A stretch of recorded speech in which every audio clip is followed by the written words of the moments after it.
परिसरातल्या घडलेल्या घटनेच्या पार्श्वभूमीवरती मुंबईत आता नाकाबंदी करण्यात आलेली आहे आणि या सगळ्या संदर्भात माहिती देतोय आमचा प्रतिनिधी गणेश ठाकूर।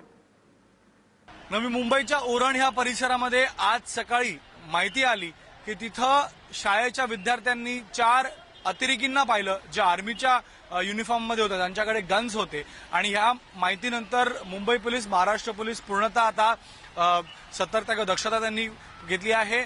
यामध्ये आता मुंबईसह पूर्ण राज्यामध्ये अलर्ट देण्यात आलेला आहे आणि अशाच प्रकारची नाकाबंदी किंवा कोम्बिंग ऑपरेशन्स किंवा पेट्रोलिंग करून जर काही ही जी माहिती समोर येते ती खरी असेल तर जर हे दहशतवादी असतील तर ते मुंबईच्या दिशेला येत असतील तर त्यामुळे अशा प्रकारची ही जी नाकाबंदी म्हणा किंवा चेकिंग जी आहे ते मुंबई शहरामध्ये सुरू आहे। उरणवरनं फेरीज इथे येतात, या दिशेला येतात।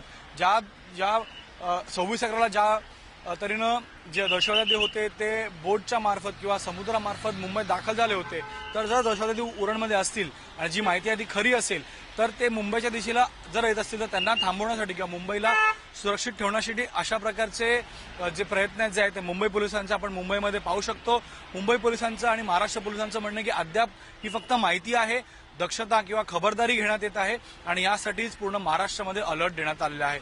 कॅमेरामॅन अरविंद वारकेसह गणेश ठाकूर, एबीपी माझा, मुंबई।